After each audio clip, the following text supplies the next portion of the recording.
Last week we heard about some major changes and improvements to the Falkland Islands broadband and communications strategy. Tom has been delving deeper into the World Wide Web over the past week with this special report.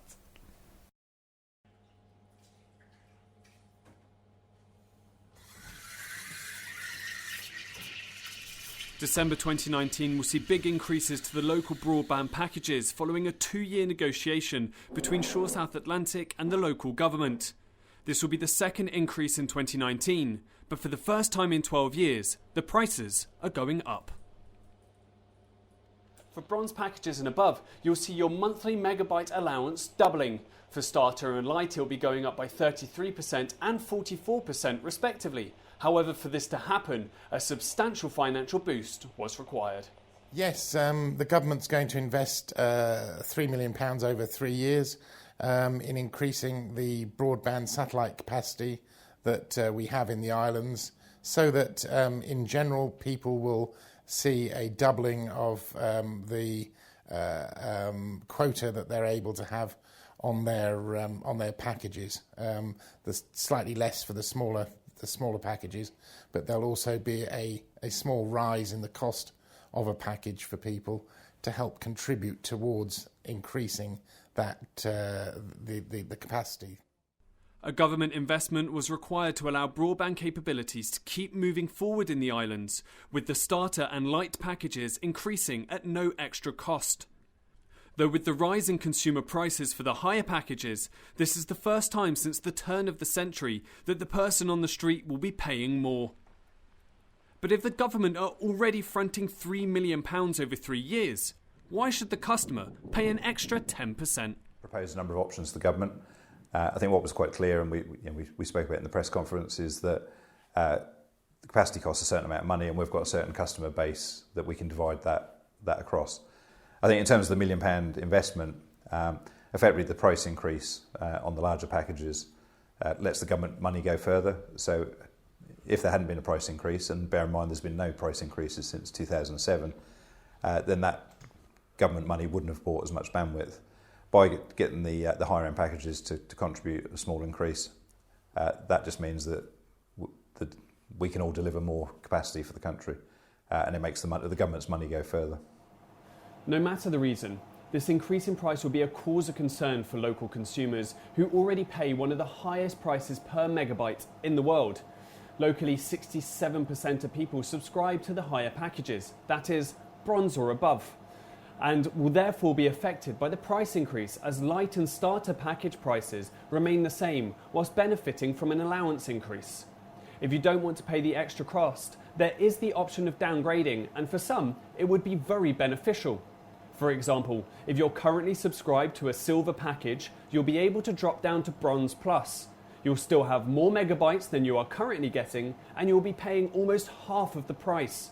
Though, with these changes, those subscribed to the Bronze package will be in the most difficult position, as dropping down means a decrease in speed, as well as package size. The trend across the world is that people are using more and more internet. What we really set out to do at the beginning of this review, broadband review, was we wanted unlimited data for everybody, but that was just unaffordable.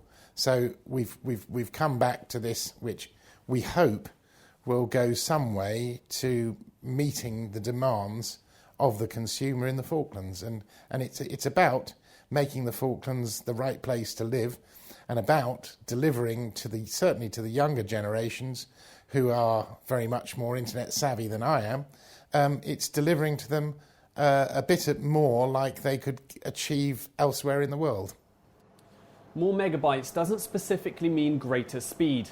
For those on the packages silver and above, speeds are set to increase from 5 megabits to 7 megabits, not to be confused with megabytes, which measure capacity rather than speed. Despite no change in megabits for the lower packages, speeds are still set to improve. But exactly how does that work? We're virtually doubling the amount of capacity into the country. So that means even at peak times, there's twice as much data. The pipe's twice as big, effectively, for people to use. So everyone should get more data. One of the things we've done is took a cautious approach with line speed, because we know from the previous big increases we've made, it's some 325% increase in quota over the last few years, that if you increase international capacity quota and line speed at the same time. If we moved everything equally, people may not notice the difference because the contention ratio, which is the amount of bandwidth shared by the total number of customers using it, wouldn't have really changed. What we've done is suggest to the government, and they've agreed, that we take a more cautious approach. So the higher end packages will have a small increase now. We're not saying we won't increase speeds, but what we want to do is get the bandwidth in, see how customers utilise that, and then we're going to review the data with the government probably in about 6 months' time, or 6 months after the upgrade, and we may do some speed increases then. An issue facing consumers is the fact that the speeds don't allow them to use up all of their current megabytes, with an alternative solution of a rollover being suggested. However, that doesn't seem to be on the cards. It's not going to happen, certainly in the short to medium term, because it requires extremely complex billing systems.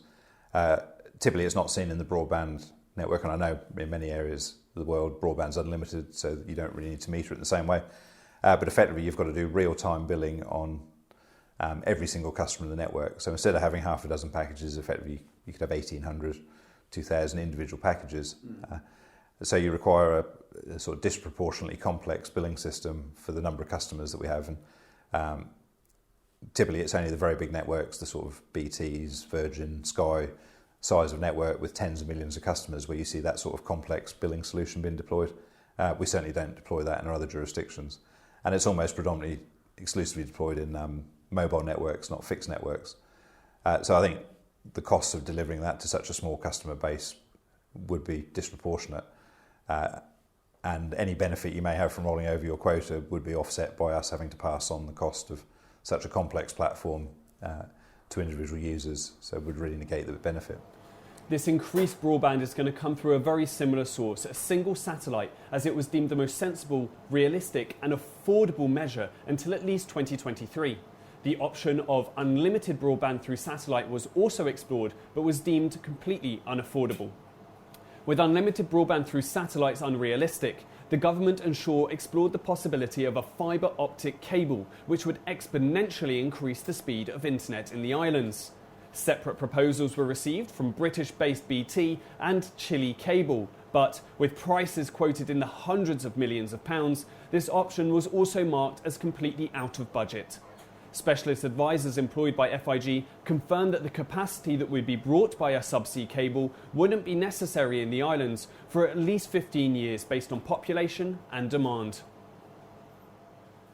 FIG's £1 million annual investment, as well as the bump of 10% on the consumer's price, is used to purchase greater capacity and increase the speeds coming down from the satellites for the broadband here in the islands. But with technology constantly evolving, how likely is it that this price per unit is going to change, and how much would it possibly affect the deal that we currently have in place?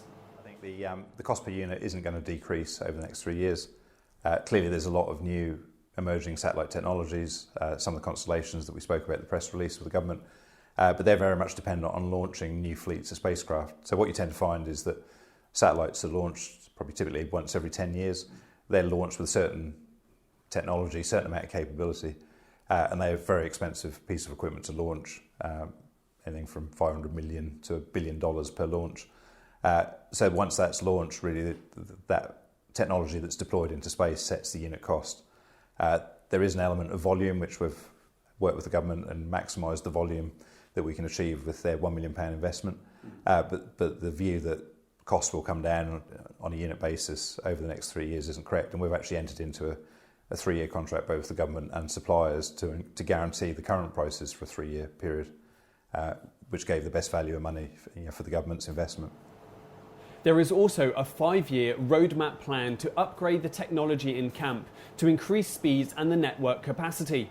At least £200,000 a year will be invested into camp improvements, which will see the installation of new technology in 10 sites, as well as upgrades to the current infrastructure already in place. If you take the bronze package as an example, the cost per gigabyte is decreasing from £4 to £2.30 per gig, and the ratio of decline in price per megabyte only gets better as you go up in package. There has been a lot of scrutiny over this deal, but it is undoubtedly a step in the right direction as the islands strive towards increased connectivity at a lower price. It's been Thomas Stockton, FITV.